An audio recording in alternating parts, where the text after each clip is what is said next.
it's the Chuckle Brothers. Oh, really? He said, where can we see them? He said, well, it just so happens I've also recorded a series of show then. Oh, please send it down, I want to see it. A couple of days later we get a call again. They said they're not going to do a series of Chuckle Hounds now. They want a Chuckle series of yourselves. So I thought that's just what we want. So, mind you, now it'd probably been easier to have done 23 series of Chuckle Hounds, because then I could have walked around the streets and nobody recognised me. But we thought, right, we can have a series of our own on ourselves, that's great. Next day there's a phone call, a lot of sorry lads, you're going to have to hold fire with your own series, because BBC Worldwide have come in and saying they want to fund the money to make a series of Chuckle Hounds.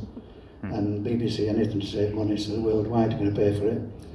So that's gone home. But it's sold to 53 countries around the world when we did the series of Chuckle Hounds, because they didn't speak. It's just all music. Boom, boom, boom, Mr. Bean really sold all over the world into no language barriers. Yeah, but they did promise us that after we'd done the series, they'd then do a series of ourselves. So then came on ChuckleVision the following year, and we did that. Here we are now, Halifax. Yeah. The glitz and glamour, eh? Yeah. So how many series did you do of ChuckleVision? We did 21, 292 episodes, 21 series, in 23 years. It's a lot. That's wonderful. And we didn't repeat one idea. You know, like window cleaners, painters, decorators, whatever we did. We never repeated anything all the way through. Everybody has visions of you walking around with ladders, don't they? You never did you? We never ever climbed a ladder, ever. On ChuckleVision, everybody imagines me and Barry with a ladder and climbing things, but that was one of the things that we wouldn't do because it's dangerous. Kids would get a ladder and climb up to the upstairs window, fall over, kill themselves. Chuckle Brothers kill kids. That's not a headline you wanted. It isn't. But no, I mean, I'm sure that everybody else in here has just got these fabulous memories of it. Such a wonderful show. But as well as the show, one of my favourite things is so iconic. It's up there with the Blue Peter theme. It's the ChuckleVision theme. Did you write? Did you have any writing of that? Or was that Dave Cook? Dave brilliant. He's also Cliff Richard's MD. He has been for years. Well, if you're going to choose somebody, you're going to have something like that. Yeah, Cliff's. But he was brilliant. He did all the music, and I think that also added to it. Not just the theme tune, but all the way through the ding ding ding ding ding ding ding ding ding when we're walking down the street, and all that music, it all added to it. It was brilliant, Dave. Yeah. It's Laurel and Hardy. It's the same. It's the same sort of thing.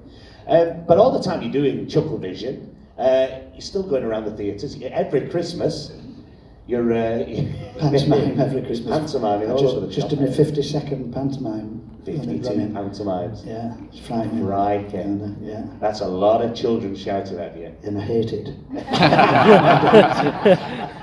Hey, we've all done the 10:30 matinee. Don't tell me you don't enjoy them. Not for many years. We refused to do that as soon as we got the TV station. No 3 shows. No 3 shows. We did. They're awful. City of Rioters at Leeds, 1970. We did 4 every Saturday for 18 weeks.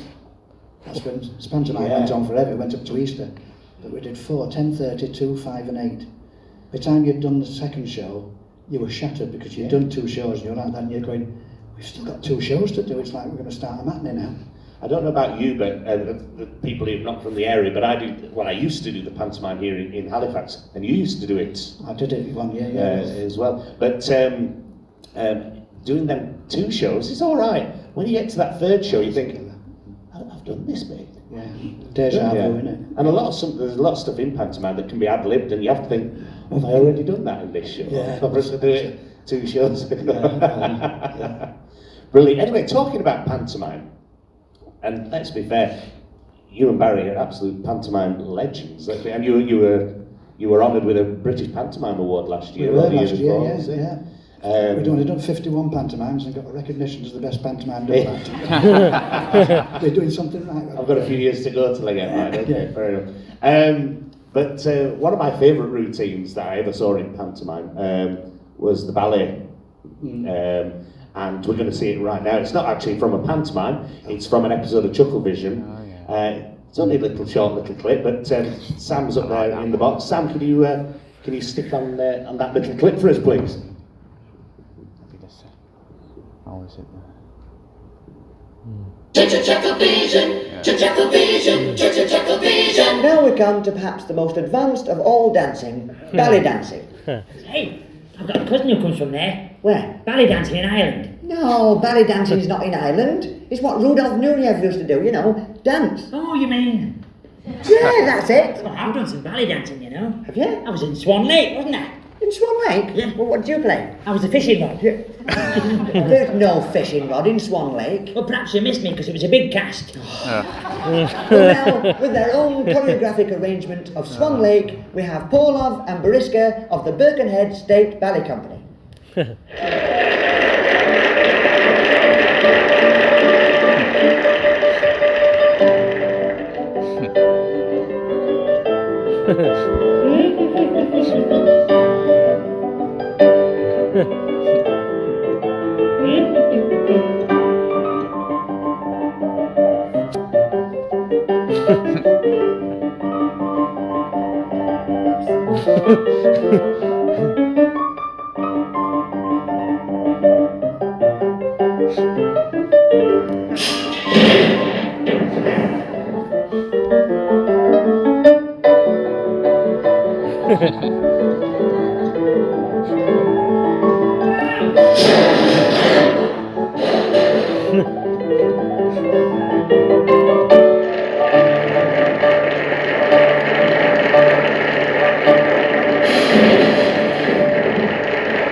You're a lovely mover.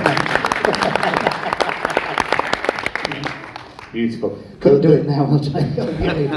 I don't think there's anything funnier than Barry's little legs in that tutu. Mum used to hang him over the door for good luck at Christmas. Couldn't stop a pig in the passage. You couldn't.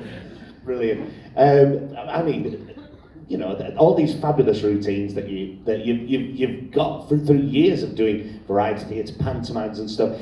It was so brilliant that you were able to bring all that sort of stuff to television. Like I said earlier, everything old is new again, and stuff like that will always be funny. I remember first seeing that routine. I think I was about 5 or 6 years old. One of the shows my dad was doing. Yeah. You know, they're that old, these routines, and that had been brought back evidently from the 20s. Acts were doing it in the 20s, that sort of routine. And I did it a couple of years ago. We had the balloon and going through. You've the ball. probably done it, a million times the yourself. balloon on the crawling the legs and Yeah, it's alright until it bursts and it slaps you on the back. Yeah. Anyway, moving on from all that now, if that's alright. We got to the mid-90s. ChuckleVision had been on about 10, 11, 12 years. And one of my all-time favourite TV series from when I was a kid was the game show, To Me To You. To Me To You, yeah. That was brilliant. So how did that sort of second series of yours come to A guy life? called John Conway, you know John? I know John very well, yeah. He came up with the idea of a board game called To Me To You, which was very similar to dice. Well, it was the same game, but it was just a board game. Throw the dice, to me 3, or to you 2. You get to there, you win certain prizes, what have you. So he went to the TV company on BBC and said, look, I've got this game, have a look at it. It should make a perfect game for TV. And we did 3 series of it, which was great. It was a really good game show. I used to Chuckle Swamp. Yeah, you don't remember, yeah. The big dice and everything. Chuckle Chuck, throwing Yeah. the pies at us. Yeah, it's really good. Oh, brilliant.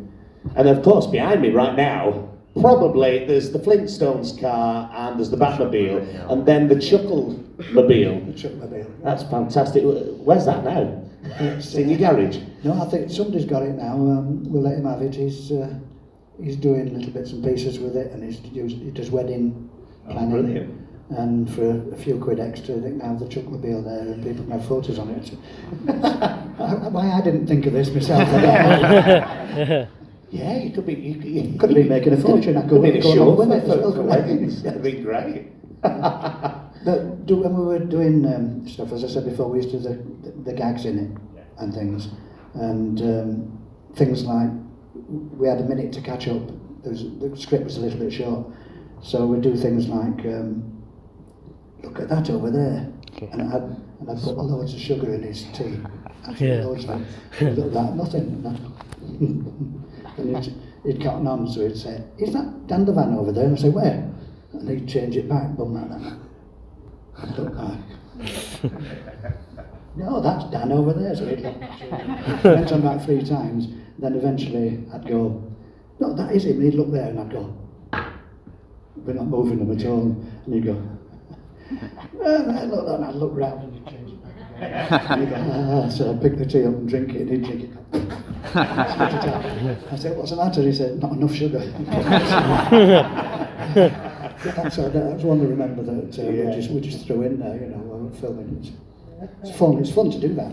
Yeah, I bet it is, yeah. There was once we were doing, we were in a library, and we were decorating the library, and the guy, it was the last time he was the props man that set up all the stone furniture and gear, and we're decorating. I mean, the script says Paul and Barry decorating inside this place.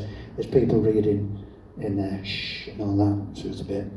And I was just about to tip a pot of paint over this guy in the seat from the top, and he's come down. He says, "No, you can't do that. All this furniture's hired, rented." Was it? You are joking, aren't you? And Martin wasn't there. He was producing at the time. He wasn't there. So anyway, he said, "You can't do that."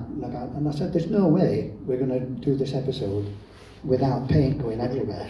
So why did you rent stuff? Why don't you buy some old furniture for it?" I said, "Well, get some." I was being a bit of a diva then.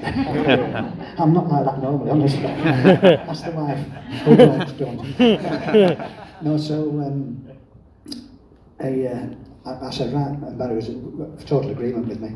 You know, we're down in tools until you get it sorted, because there's no way the Chuckle brothers are going to decorate with all this paint and stuff and not get it everywhere. You know, so 2 hours later the producer turns up, sacked him, and and he said, whatever this cost, I think it cost them about £1,000 for the furniture, because it was all furniture anyway, but it was rented, so they had to pay him £1,000 to paint it. We just did, went to town, did our usual, you know, elbow, oh dear, you know, on somebody's head. You know. But you're right though, I mean, I know myself when doing pantomimes and kid shows and stuff like that if you go half-hearted with a slosh routine, what we call them, the kids know, they're doing that to keep it clean, so it's easier for the stage crew to clean it off, you know. Yeah. But if you go anything you do, you've got to go flat out with it. Yeah, exactly. Whatever it is in life. Yeah.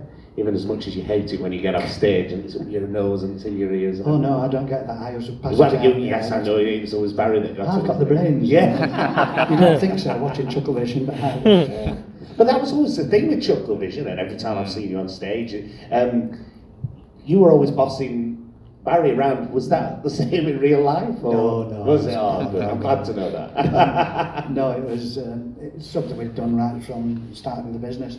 You know, Barry was the comic when before I left school, and I joined him as a feeding him the lines for the funnies, as were the first few series like that. You know, Barry was all the punchlines, and I laid out for him. But then we decided I should be stupidly clever. You know, I think Oliver Hardy, isn't it? Yeah, I think I know everything. You're being stupid, you know. So it worked. Yeah, I think, didn't it? Certainly. They wouldn't all be sat here today if it didn't. Yeah. But of course, there's with ChuckleVision and to me, to you, and all these great shows you've done all over the country and everything. There must have been some inspiration there. Where did the inspiration for this come from? What did you watch as a child that made you think, you know, this is what I want to produce now? Well, the end of the career, but obviously Laurel and Hardy were the greatest, funniest guys I've ever seen in my life. I was just a couple of days ago I saw it, the Stan and Ollie film. Great, isn't it? Yeah, great. I got very upset watching it. Yeah. Because nothing in this business has changed from the days then they were doing that. You know, the Bernard Delfont, when he said, "Oh yeah, you're staying here. Well, you're going to come and have something to eat with us." Well, I can't. You see, I've got this. And he got the new Norman Wisdom at the show, who was the up and coming comic, whereas they were at the end of the career. So Bernard Delfont was going to see Norman rather than having a word with them. You know, nothing's changed. You know, agents and management are exactly the same now as they were then. You get towards the end of your career, and they still help you, and they're still friendly, and to your face it's all, oh yes, great, I've got this, and then I've got to go because I've got this young guy working for me around the corner, you know. He's done 10 years at Halifax, you know. Oh, yeah. But no, that is how the business has always been, and it always is. Because Dad never wanted us to go in the business, is it? It's a rat race. You know, which it really is on the inside. While you're up the top, everybody will do anything for you. But as you're coming back down, it's not so good. Although it's looking pretty good for me at the minute. So, I mean, everybody here was obviously very, very shocked. Was it last year now? It was last year, at the passing of Barry. What a lovely man. I mean, genuinely, if you ever met Barry Chuckle, he was absolutely one of the nicest people you could ever wish to meet, really, wasn't he? He wouldn't say boo to a goose. No, exactly. He would to me. Would he? All right. Not to you, but to me. He would. He'd complain about something, Barry.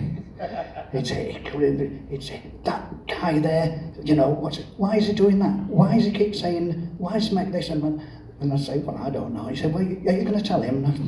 Well, all right. So next time we go, oh, by the way, so-and-so, Barry thinks you didn't realise. Is that right, Barry? He said, no, I never said that. Yeah. Do it all the time, I'd look at him going, bit of a chuckle look at him. Yeah. I've got very happy memories. I used to live in Scarborough and used to obviously tour to the Futurist. Pulled it down now. Lovely theatre. They used to tour to the Futurist every summer. Every summer, yeah. And we had some friends who were in it, and I used to take my daughter to watch. And I've got a lovely video back on my computer. I don't know why, but she's on a snail. Did you have a snail? It might have been a UV prop. You know, you used to do UV section. Yeah. It was a snail, and my daughter sat on it, and Barry's pushing her around the stage.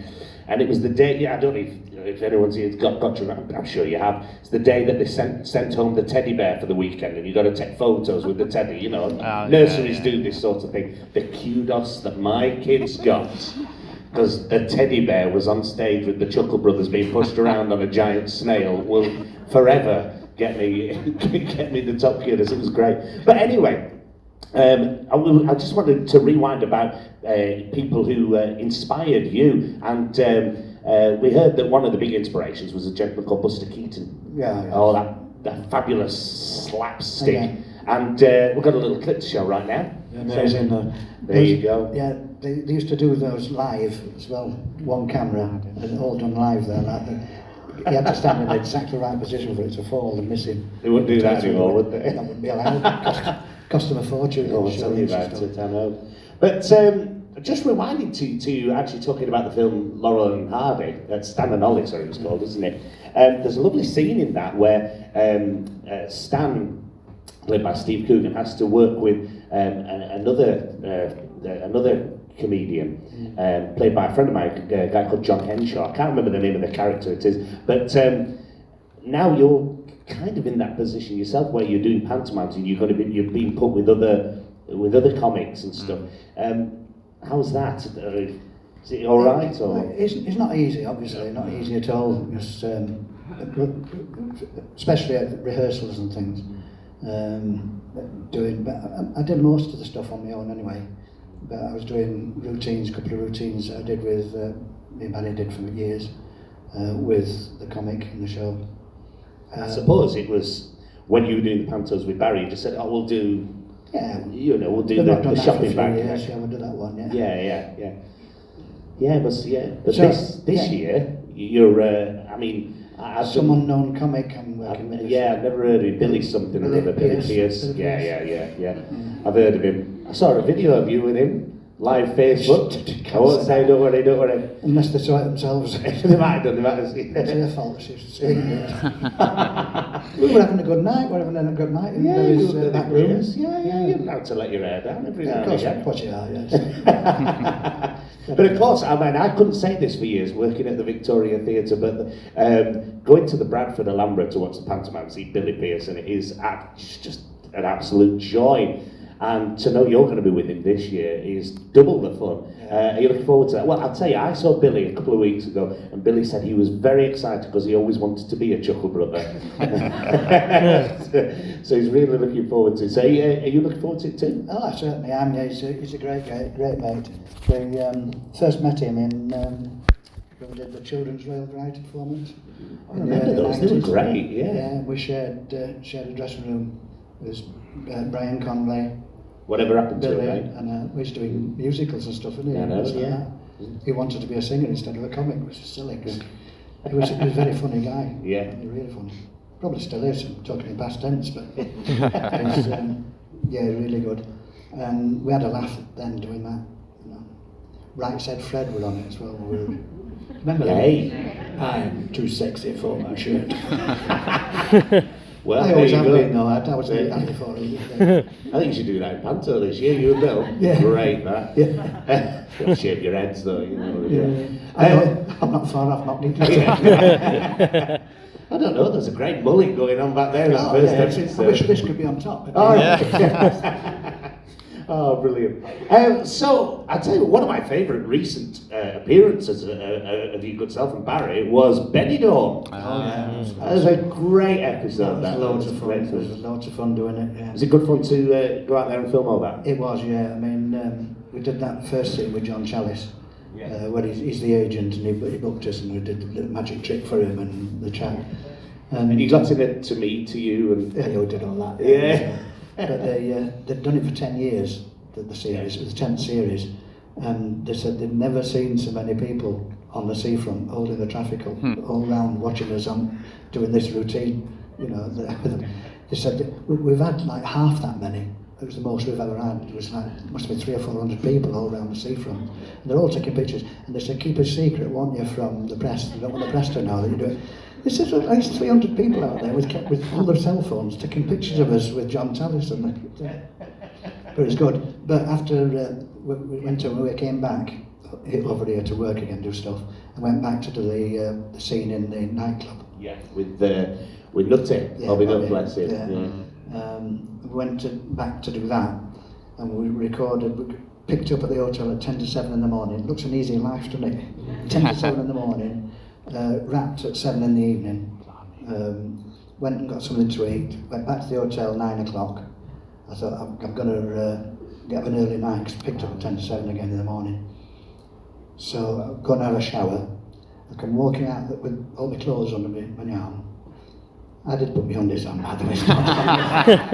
This was out, but and I walked into the bedroom, and Sue was sitting on the bed watching telly, and there's a puddle of water, because you know the trouble with all hotels there's always, you come out of the bathroom, you turn, and then there's you into the bedroom, and there's always a vent blowing air conditioning out above that.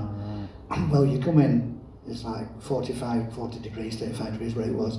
You come in, you put your key in the slot, which turns the electric on, which turns the aircon on. And the mixture of the hot room and the aircon machine obviously dripped water on the floor. And the tiles were really highly shiny stuff. And there was a little puddle of water right under it. As I walked back through, I hit that, and went both legs in the air, flapped me back, actually broke 5 ribs. Right apart. And I didn't know I'd broken them. I just, if you can't breathe, it's horrible. And Sue was saying, I'll help you up. I went, I can't breathe. And so anyway, eventually I got up, I laid on the bed. She called the management of the place, and they came up, and he said, do you want me to take you to the hospital? There's a hospital around the corner. And I said, no, there's nothing to do. They don't strap you up or anything. You crack your ribs, bruise your ribs. They don't do anything now, they just give painkillers. So I said, you just got some paracetamol or something that'll do. And he said, you sure? And I said, oh yeah. And he said, well, I think he gave us their insurance details and stuff. And so I went to sleep with no paracetamols. Painful, but it hadn't really kicked in by then. But the morning I struggled to get up and get dressed. Went down, got picked up at 10 to 7, got to the makeup area and stuff for Benidorm, and said, we'd already let them know by text that I'd just fallen to my ribs. And I said, have you got any paracetamols? That's all I need. He said, no, we better take you to the hospital to have you checked over. I said, they can't do anything. Again, I said the same to them, but TV, they have to do it. It's their law. Insurance and everything, yeah. So they put me in a car, took me around to the hospital, x-rayed me, and the guy came back and he said, we're going to have to put you through the scanner thing. So I said, why? And they said, well, you've broken 5 ribs, and he showed me the x-ray. And they have 5 of them, but all apart like that. And they said, you don't want them to be going into your lungs, so we've got to have a look if they're all right. So they did that, and then he said, well, no, it's not in your lungs, but we're going to have to admit you for the weekend. It's on a Friday. I said, in hospital, why?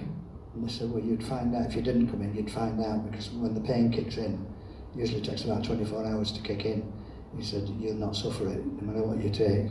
You need intravenous painkillers, which I had. So I was in from Friday afternoon right through to Monday morning. But then the good thing was, when they let me out on the Monday, he said, you can't fly for at least 2.5 weeks. Well, that's all right. Holiday. Nice. Well, I might pretend when I'm next on holiday. The worst part of it was on the sunbed, you know, nice scotch on my side of me like that, catching some sun, and then I thought I need to go to the loo. Oh, how do I get up? Because in hospital I just push the button and it sits you up, you know. There I had to try and put, and every time I moved, the agony pain. I managed to, after about 5 minutes, I managed to get up. But Sue had to give me an injection in the stomach every day. No, that was to stop any blood clots and stuff. All right, yeah. Because of the broken ribs. That wasn't very pleasant. And and I was taking paracetamol, as I said. You need to take them, 4, maximum 5 times a day, but you need to keep the pain down. So I got these paracetamols off them, and I'm taking 2 tablets in the morning, 2 about 11, another 2 about 4 o'clock, another 2 about 8 o'clock, another 2 before I went to bed. And I was taking that for 5 days, and I just picked it up one day, looking at the paracetamol box. 1,000 milligrams a piece. All right. So I was taking 10,000 milligrams of paracetamol every day for 5 days. Yeah. And mixed with the whiskey. No wonder I was having a good time at it. Yeah. It's amazing. Well, there you go. But it just shows you don't do you any harm, does it? Well, that was going to be lovely, happy memories of Benidorm. Oh, it was. It was actually. eventually, yeah. Well, every night we went out. Did you? I suppose it's because I was taking 2,000 milligrams. Yeah. We were out- Life and soul of the so much of party. it, we were out with Hale and Pace and Shane Ritchie and what's her name? Mrs. What's it? Manager. Oh, Sherry Houston. Sherry. Yeah. She's a nutcase, Sherry. She's a lovely girl, nutcase. Have you seen the stage show? Yes, I have. Good, It's brilliant, yeah, isn't yeah. it? So funny. Brilliant. He's doing a new series now, Darren Linton, who wrote it in Scarborough. It's called Scarborough, yeah. Scarborough, yeah. What's the difference? Benidorm, Scarborough. Weather's just the same, isn't it? It's identical. The beaches. Well, I'm going to wind things up personally for me. We're going to have a watch of another clip, and this clip is in Blackpool Tower, apparently. And you're going to be singing in the rain. So I'm looking forward to that. We actually did that in 1974 with old Charlie Carolla, the father. Oh, the father of Charlie, yeah. Old Charlie. We did this routine, it was hilarious. It was a lot funnier than this TV script. It was exactly the same routine, really, but Charlie was such a funny man. We asked for, well, we'll see it in a minute, when we asked for rain, because we'd seen the rain, you've told us we'd have rain. Where's the rain? And Norman Barrett, who was the ringmaster, would call Charlie on, who'd come on in a brown smock with little Jimmy standing beside him. And he'd come on with his cup of tea, mug of tea, and I'd say to him, where is the rain? He said, what? Just a minute. And you'd say, hold that to Barry. And he'd give Barry the cup of tea. And he'd say, what's your problem? And I'd say, we came here to do this, and while he's doing it, Barry's sipping at the tea. And Charlie would do. So funny. We picked up a lot from Charlie. I'll tell you that, because his double takes and his facials were absolutely brilliant. So, you like that tea? Do you want it? Put it over his head. But it was such a fabulous routine. At the end of it, when we're singing and dancing, the ring would start to sink. And I don't know if you know Blackpool Tower Circus, there's water under it, because they always used to finish with an aqua 8 girls doing all the swimming, synchronised swimming for a big, massive finale. So we're dancing and singing loud, and they're spraying us with water, throwing buckets of water on us, and it's going down, so it looks like it's filling up, the ring's filling up with water, and we're up to our waist, water's still down, singing in the rain. What's it, too much? We're going and scrambled out. So it was a hilarious routine. They still talk about it. Fans of the circus in Blackpool, they still talk about the routine. Yeah. All the routines Charlie did over the years. So that was the best one. And like you say, when you started out in your business, in the business of writing and comedy and stuff, you have to be a sponge. I suppose that's the wrong word when we're talking about water. But you have to watch all these people Pick up and things, get little bits and pieces and little bits. But yeah, so we're going to watch that. Then and then I'm going to ask the ladies and gentlemen who've come this afternoon if they fancy asking you any questions themselves. Be polite. So while you watch this, have a little bit of a think about if there's anything you want to ask Paul, and enjoy this bit. Cheers, Sam. Thank you.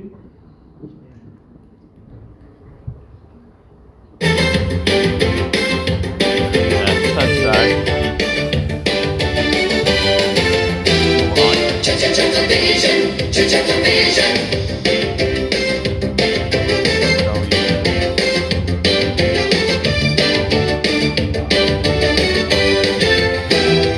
ChuckleVision, ChuckleVision, ChuckleVision.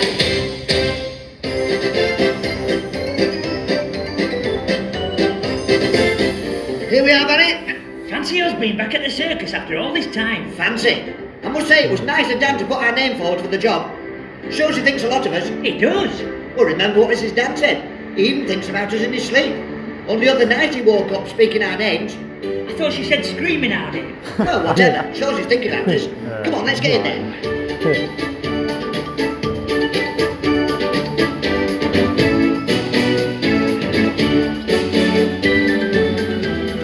Do you know, I can smell the grease paints and sawdust from here. That's my new aftershave. Is it? It's called Big Top. After the circus? No, the bottle's got a big top. Oh, I'll have to get some of that.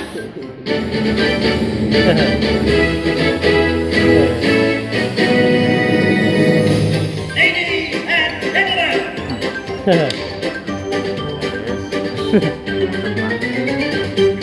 Ladies and gentlemen! Hello! You two! What are you doing here? Dan sent us. Why, what have I done? Well, he said you were short-staffed and you needed help. And he sent you. What do you know about circuses? What do we know about circuses? Tell him, Barry. Well, what do we know about circuses? Tell me about Coco, Chuckle. Coco? Oh, I remember him. But what had he got to do with you? He's our uncle. He taught us everything we know. Did he now?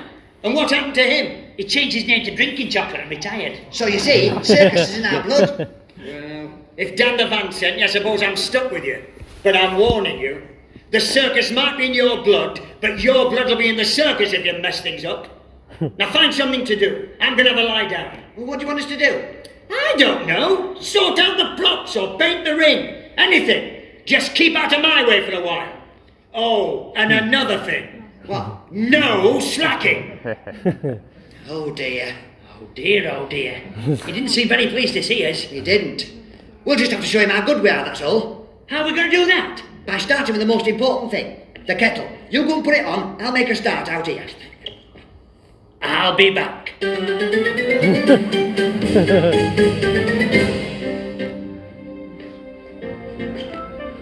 where's it? Ah, there's the kettle. Where's the mugs? I wonder if they're in here.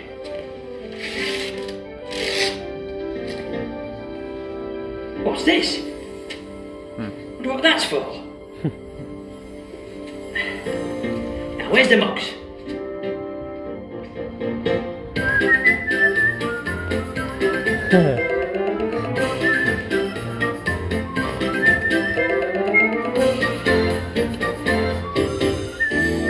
Tea up. Whoa, just what the doctor ordered. It's hot. Ooh, ah, ooh, ah, ooh, ah, it is, isn't it? Get down in there. Oh, quick. Hey, Barry, my hand's stuck. Give me a hand. Give it, pull it. Yeah, pull it. On three. 2, 3. Sorry. Sit down. Sit down. Are you alright? This is no good. Well, you told us to paint the ring and get the props out, but the props were already out. Not these props. They're for the proper circus. I meant the ones out back. Out back? That's in Australia.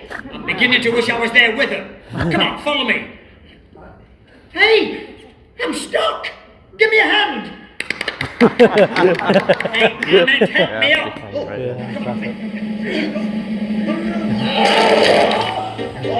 Now look what you've done.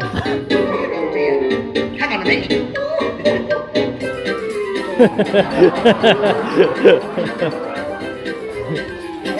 What do you think, Barry?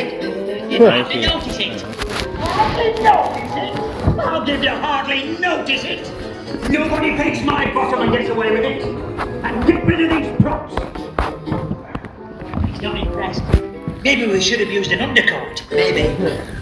Hey, let's get rid of these props. That'll cheer them up. Yes. Come on, let's sort them out.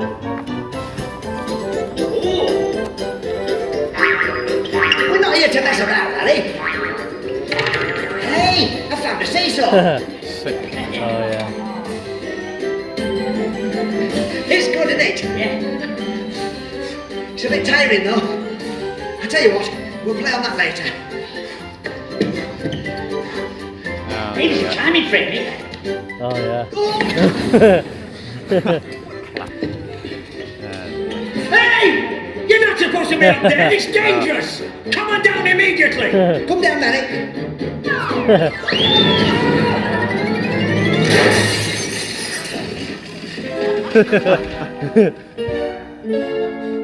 Stay where you are. I'm coming down.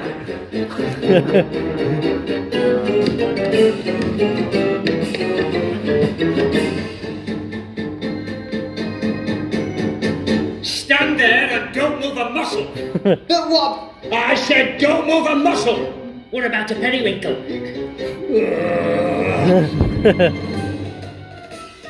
Yes, Dan, I know, but... Well, I know, but why me? It's not fair.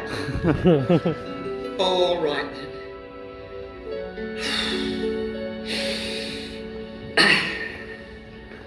Right, you men.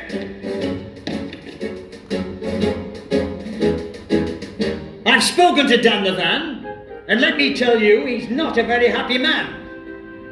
However, he's agreed to let me give you a second chance, as long as there are no more mistakes. Understood? Understood. Good! However, in spite of everything, we gotta put a show on here tonight. And that means working together as a team. Great, can I play in goal? I'll be centre forward. Not that sort of team, stupid. Not that sort of team, stupid. The sort of team where I tell you what to do and you do it. Right? Right. Good. Now follow me. We've got to get set up for the show tonight. Couldn't we use the things that are already there? No, they're much too big. Flea circus? Of course. The greatest small show on earth. What did you think it was? Think? We never think. I thought so. Follow me.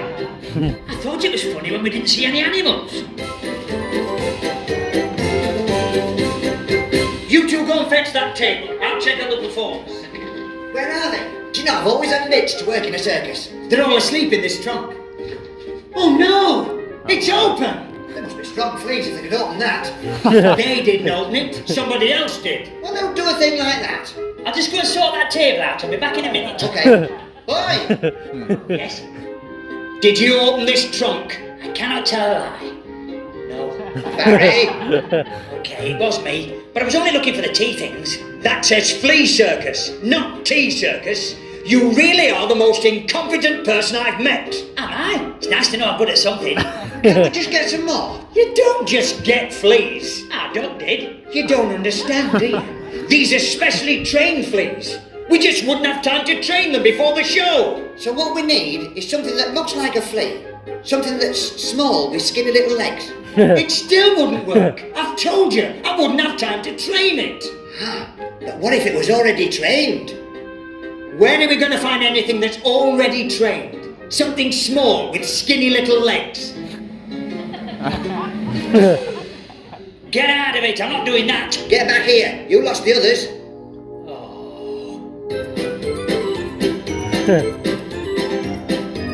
Come on, Barry, aren't you ready yet? Come in, I'm not happy. There, what do you think? It's not very flea-like, is it? It looks more like a blue bottle. Well, it's all they had in stock. Do you think we'll get away with it? Oh, I don't know. Ask him to act like a flea. You heard him, Barry. I did, but what's a flea act like? It hops about. Well, like this. That's no good. You look like a water beetle with an ingrowing toenail. He does, doesn't he? We'll have to think of something else. Hang on. I can't reach this zip. I've got it. Well, don't give it to me. I've had quite enough for one day. I'm going to have to cancel the show. Oh, you can't do that. Remember what you said? The show must go on. Did I? When? Well, somebody did. Can you do anything else? Collect butterflies? Nah. Anything else? How about singing? No, that'd never work. I haven't got a bad voice, but I haven't sung for years. Just don't worry about that. Come on. What about this zip?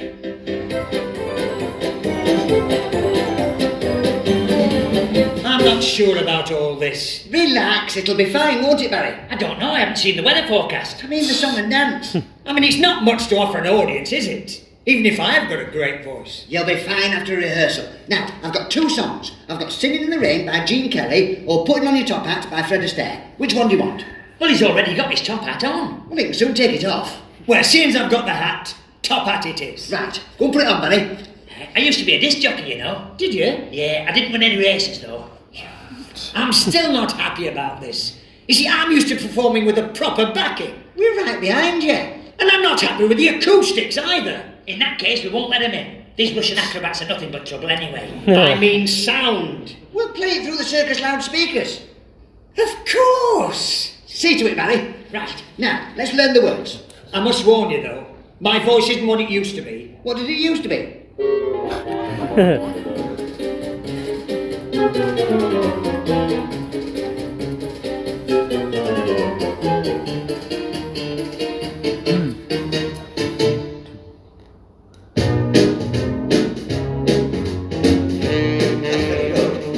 What's up? It's a bit slow. Hang on, I'm coming up, Barry.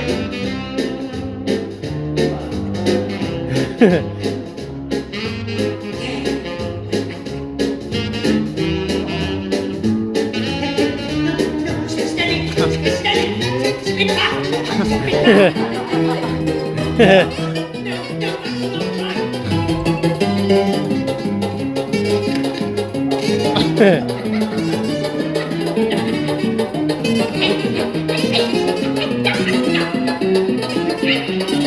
That's not right.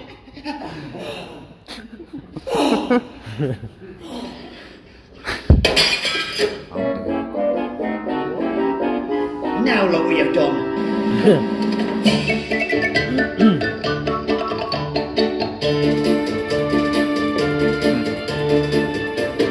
Where are you going?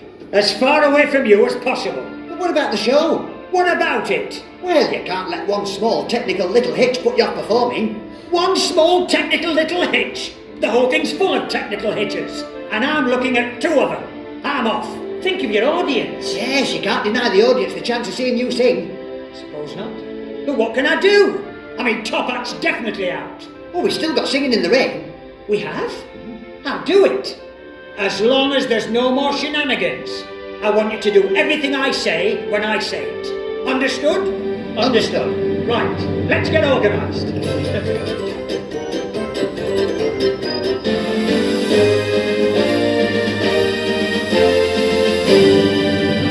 Ladies and gentlemen, unfortunately my famous fleas have fled, so we'll have to change the programme about. And by way of a change, in front of this wonderful audience, I'm going to give you my version of a song made famous by the great Gene Kelly in Singing in the Rain. Music, maestro, please! Singing in the rain, just singing in the rain. Just a minute! Stop the music! Stop the music! Hey! Come here! What? What's up? What's up? Where's the rain? What rain? Singing in the rain! You're just singing the song, there's no... Well, you've seen Gene Kelly in the film, haven't you? Yes. There's lots of rain. You've got to have lots of rain. Ah, yeah, but he's outside in the street, isn't he, Barry? Of course he was. I don't care. If I don't get rain, I'm not going to do this song. I want rain. Oh dear, oh dear. Now what we're going to do?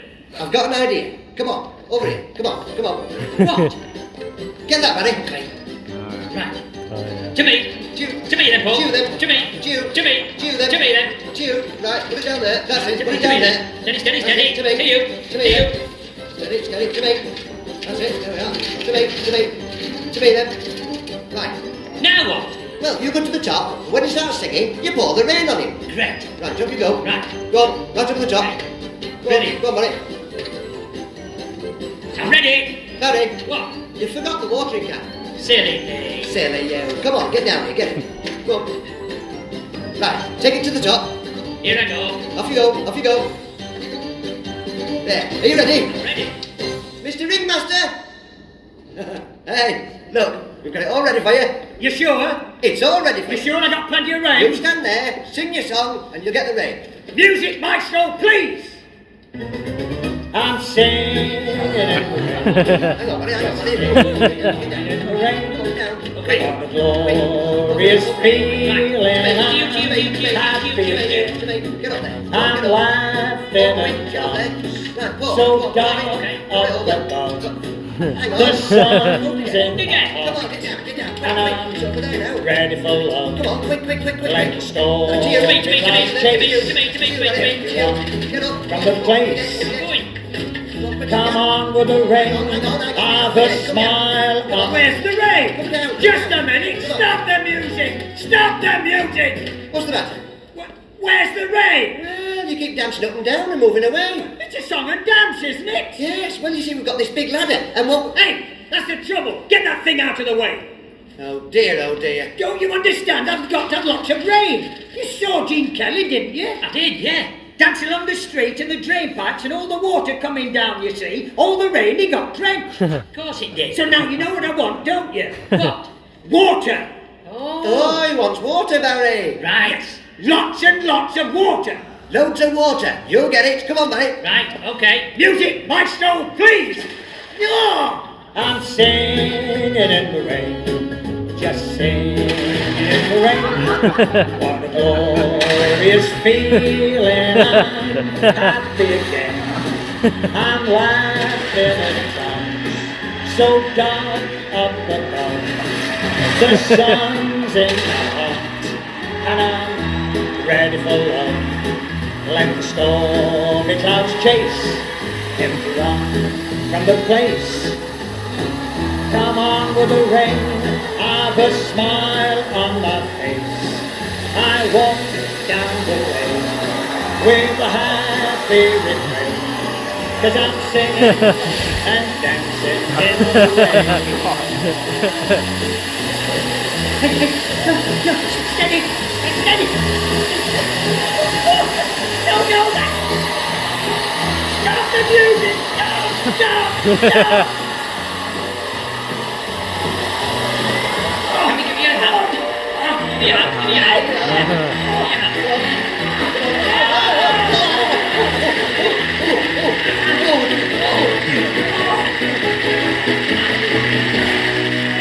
We're singing and dancing in the rain.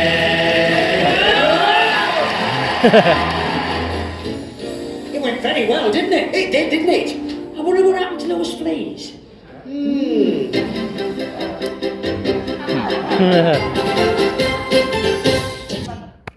Wow. A great routine. But you never used a ladder.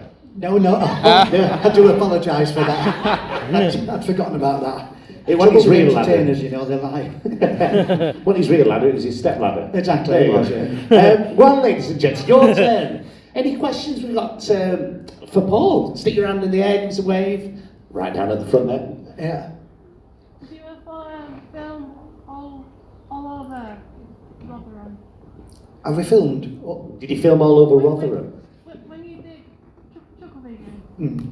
did you film all We, over? we filmed everywhere. The first 2 series were straight out of the studio in Manchester. Then series 3 we did, it was filmed mainly on around Macclesfield area, between Manchester and Sheffield, all the way over there on the moors and different towns. Then series 4 and 5 we did out of Scarborough. And more or less everywhere. Went to Warwick, Warwick Castle and Leamington Spa. For 5 years we did there. When the rent man came and we'd have to run and get away somewhere else. We ended up then in London, going anywhere from sort of High Wycombe right the way around to Barnet, the north of London, all filming around there for years, which was nothing like filming in the north. It was much better filming in the north because traffic was easy to get to places. I don't know why they did it, why they filmed down there. Well, they've come to the senses and moved the BBC to Manchester now, haven't They have, yeah, they moved it back up. But we did Rotherham. We did one series episode in Rotherham, playing for 2 episodes in Rotherham actually. One was playing for Rotherham United. It was a great one. We enjoyed that. And the other one was when I was faking I was dying, and I wanted to go back to my hometown, and I got married. Took me all the way back to Rotherham. The weird thing about that is the crew went ahead to get the locations in Rotherham to do these things. They put a plaque, Paul Chuckle was born here on this little piece of ground, and it was about 100 yards, if that, from where I was born. Yeah, they had no idea. Same area of the town. We didn't tell them what area of the town we were in, but it was on the next street to where I was actually born, in Meadow Street in Rotherham, which is rather weird. Just a bit, yeah. Thank you very much. Thank you. Oh, we've got a hand up over here. There you go. Hello, mate. When you was filming all these episodes of ChuckleVision, did you have to keep it like secret so that the members of the public wouldn't keep following that? Keep it secret? Well, keep it secret where you were. Yeah, so yeah. they didn't. Well, we didn't lay it out in advance, but everybody used to be around. The hardest part was saying shh to everybody. So we were about to film something in the street, because there would always be a crowd around, watching us, especially kids. When it got to the end of school time, 3, they'd be on the way home from school and they'd be, oh, come here, shh. So they get a big crowd of them on. They were really good. They used to just stand and watch us. But yes, we didn't do it in advance, but obviously wherever we were. In fact, we did one where we were dressed like ZZ Top. So we had these long coats on and long beards right down here. And we were in the middle of London, and we were in the doorway waiting to be filmed on this bit. And these people came and said, to me, to you, to me. I said, how the hell did they know it was us? Got these huge beards on.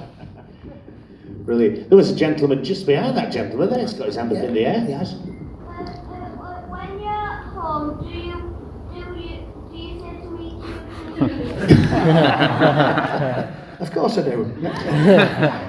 No, I don't think so. We used to, me and Barry, well before we did ChuckleVision, we always used to say that. If we were moving something like this, I'd say, right, to me, and he said to you, to me, and we'd place it there. We didn't do it purposely in ChuckleVision. It just happened. We were moving furniture one day on one of the first series, and we did it, just ad-libbing, just talking, to me, rather than being quiet, to me, to you, to put it there, that'll do. And the following week, after it had been on, we were still in Blackpool, and we walk into the theatre, and these builders on the building site next to it said, to me, to you, to me. Where'd they get that from? We hadn't Now realised everybody. that. I know, now it is. If we ever move any furniture, that's what everybody says. Cheers, pal. Thank you very much. This gentleman here, look at that front. After being here, Paul, I was going to ask him. I remember back in 2013, I think it was, you and Barry did a duet with Tinchy Strider. I was just curious, like, how did you and Tinchy get to do that? Like, Yeah, it was great fun. We did Celebrity Juice with that, and Tinchy was on the same team as us, and we got on like a wildfire, me and Tinchy. Straight away we sat next to each other, we were having a laugh all day long, and we exchanged numbers, not for any you know, he's married and I'm married. Well, it's showbiz. But we just kept in touch, and on Twitter I was getting comments saying, you know, when's the collaboration? 'Cause obviously put pictures on of me and Tinchy sitting in one of them, and they were saying, when's the collaboration coming up? No, not for a laugh. So I phoned Tinchy and he said, I'm getting exactly the same on Instagram. He said, my followers are saying the same thing. He said, why don't you come down to London? He said, I've got a studio, a small studio. And he said, we'll knock something out, just for a giggle, 6-7 seconds, and put it out on Instagram. So we said, oh yeah, for a day. So we went down, went to the studio, spent all afternoon. Nothing was written down, no words. All we had was the backing track. And we was talking to David, Dirty Danger he's called, is David, is the producer. And Tinchy's in the corner with cans on, he's doing something like that, whatever. And then he took the cans off, came back, he said, right, your turn. I said, what? He said, well, I've just said, hello, you must be the Chuckle Brothers. I said, and? So well, just reply to what I say. So I said, all right. So we went across, put the cans on, I said, hello. Took the cans off and said, your turn again. And we just had a laugh all afternoon doing all that. And eventually, when we'd finished the day, we went back home and we got a phone call from him. What's his name? I've forgotten his name. I shouldn't forget his name. SBT. Jamal. Who said that? Jamal Edwards. Thank you. Yeah, he came on board. He'd heard it and he thought it was brilliant. They said, do you want to put it out? We'll put it out on for charity if you don't mind. ACLS, Afro-Caribbean Leukemia Society. We said, no problem at all, get it out there. So he said, can you come back down and we'll film it? You know, that's when Barry did all his dance and stuff. And it went from there, and it had over 3 million downloads, all for ACL. 3 million? 3 million. It was #1 for 2 weeks in hip-hop charts. Wow. The Chuckle Brothers and Tinchy Strider. Yeah. To me, to you, bruv. It was great, and that's how it came about. We did it for a laugh, but it really did well. And that started us doing the nightclubs. We do meet and greets in nightclubs all over the country now. Well, we did. But now I do them on my own, I do a DJ thing on my own. But it all started from doing that, reinventing. That's the business, isn't it? It is, yeah. You've got to keep reinventing yourself. Cheers for that question. There's a gentleman right here in the middle there. And, Hello. hello. We've all wanted to do that, haven't we? I really enjoyed seeing you and Barry back on TV in Chuckle Time. Yeah. I was just wondering, how did that come about, and how did you feel about the outcome of it? The thing is, when Barry got ill, he'd a couple of years he'd had bad legs, and when he first started with it, I said, it sounds like sciatica, I've had it myself. You know, you do a disc and it pain shoots right down your leg, it's really painful whatever you do. And all he kept saying all the time, that's what it was. You know, the doctor said it's sciatica, and it's in both legs. It's unusual to have it in both legs. I kept saying there must be something they can do, but what he wanted, he always wanted to die on stage. He wanted to work right to the end. He just loved entertaining people, and he wanted to go right to the end. And it wasn't until he couldn't get out of bed that I found out that what it was he'd got wrong with him. He'd lost the use of his legs, and we were in the middle of recording that show. So he did work right to the end, but we still had voiceovers to do on it, and he went with his wheelchair and he sat doing the voiceovers until that was finished, and then about 3 weeks later he'd gone. Oh, God. So he did work right to the end. Yeah. That was that show. Then they shelved the rest of it because they thought it wouldn't be right. You know, people love Barry, as we all do, and but he's still here. He's sat here now. He keeps nudging me. I think, you tell him. You tell him. No, he's missing madly. I still do. He's got really upset watching Stan and Ollie the other night. Don't set me off now. Right, moving on. Cheers for that. Anyway, oh, we've got this young lady here. Which ones? I don't think there was any that we didn't do. I think we've done them all. Yeah, you name them, we've done them. Cinderella. We loved doing Cinderella when we played Buttons and Zip, two brothers. Yeah, it's we had a lot of laughs on stage. I think a lot of you probably saw us working at some time on stage, and we constantly laughed. You know, he'd make me laugh, I'd make him laugh. We'd be in tears sometimes on stage laughing. We had a great time. Brilliant. Yeah, we had great life together. Can't complain. This young lady just tentatively put her hand up there. Hi, I just wanted Thank you for Jamal Oh, again. no, it's all right, no worries. Obviously, you said you didn't do anything too dangerous in terms of, but did anything ever go wrong? Like, did you sort of fall on a ladder, or did somebody actually hit somebody, or anything like that? Loads of things went wrong with the filming. It did. Well, you saw the outtakes they used to put in that. They weren't set up. They were, again, lots of fun. But I remember once where Martin Hughes, who was the original producer-director, he wouldn't make us do anything that he hadn't tested first. And I remember we were supposed to swing on this rope over the lake and back again, and shouting, "Hey, help, get me off here," you know, and that. And I said, "You sure?" And he said, "Yeah, I'll do it first." He said, "I won't let you do anything." And he jumped on it and jumped out, and it was straight snap, bang, straight in the lake. It was hilarious at the time. It was in the lake. But then a few years later, we got Ken Robertson was directing. Martin wasn't there, he was producing, and Ken was directing. And he wanted us to drop this plank across a stream, a muddy stream, and walk across it to the other side. Straight away I said, "There's no way you can get across that." You know, I said, it's muddy, it'll sink and we'll be off in the water. And he said, "Oh yeah, go on, you do it." And I said, "Well, Martin always said to us, he wouldn't make us do anything until he tried it himself." Ken Robertson was about 23 stone, he was a big guy. And he said, "Well, you want me to do it first?" I said, "Well, if you think it's safe, you do it, then we'll do it." Halfway across, the whole thing snapped off straight into the mud. So, yes, occasionally things do go wrong when we're filming. But fun. Cheers, thank you for that. That's a hand shooting up into the air there. Yeah, you've done lots of banter and loads of experience, which is great stuff. Banter these days have often got reality TV stars, soap stars. If you could offer one piece of advice, what would it be? Advice? To the new stars. Well, enjoy yourself. You know, when anybody who's starting a business and then comes up, I always say to them, the first thing to do is enjoy yourself. If you're on stage and you're not enjoying yourself, it comes over. You know, we're all the same. We're all public, and you know you can feel it. If somebody's up there looking nervous, it's not funny because it's too nervous. So give it 100%. Give it maximum. You know, confidence, and confidence breeds everything. You know, in any job in life you do. Really, you go to the office, you do everything 100% with confidence. You know, you'll get on. If you go in thinking, "Oh, I don't know whether I should do that, John, what would you do with this?" Then you're not going to get on. You know, just give it. If you're wrong, you're wrong. But give it confidence 100%, and that's anything I would tell anybody to do. Yeah. Thanks for that.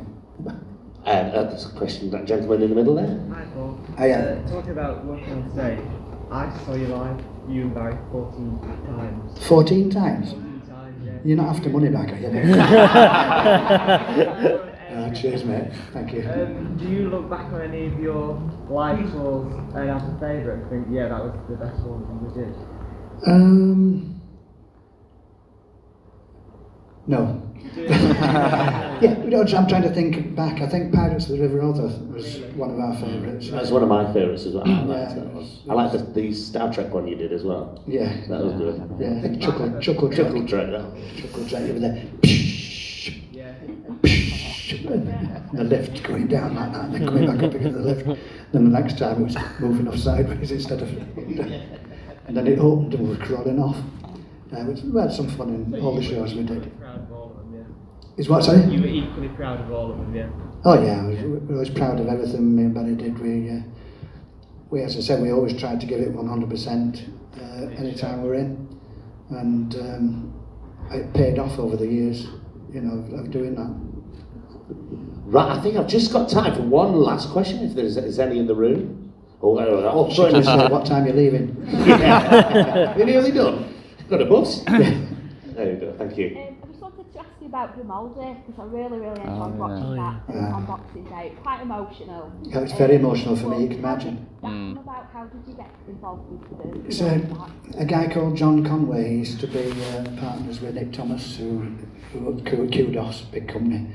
They've gone separate ways now, but he wanted to do this movie about the greatest, funniest man in the world ever, who was Grimaldi, and asked if we'd do it, and everybody in the cast did it for John because he's such a nice guy. He just paid our expenses, the hotels and stuff in Blackpool. We did it for nothing, all of us. And of course, it's more upsetting for me that I didn't know then what Barry had got. He was in pain, he did the whole thing in pain. But the last scene, remember I carried him on and put him down, stood him down on the thing and shook his hand and said goodbye. And actually doing it was upsetting. I didn't know he was on his way, but it was upsetting thinking, saying goodbye to my brother here, you know, and leaving him on stage, and he fell and died at the end. But then watching it back after he'd gone, you know, it was on at Christmas. It was very upsetting, but it's good.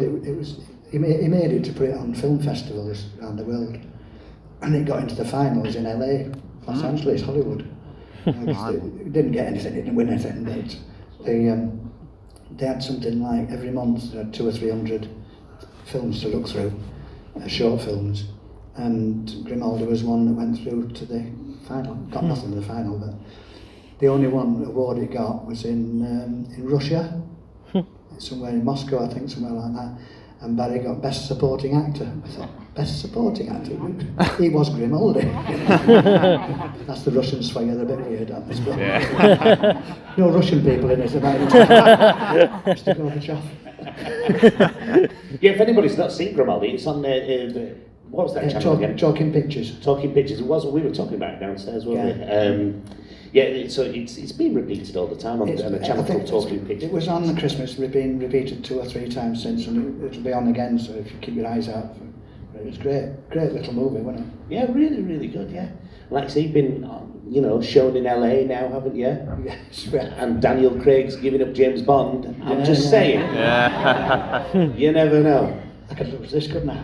Oh, you will. There you go. Well, maybe. Me too. Maybe not. Anyway, Paul, thank you so much, mate. It's been lovely to see you again after all these years. And great to see everybody here today. You're going to be doing I am. meeting and greeting over there. Yeah. But on behalf of myself, everyone at Square Chapel and everyone at the Up North Film and Television Festival, thank you for coming. There's a few things I do need to mention. One last thing. What? Sorry, go. Hello. Hello. Perfect.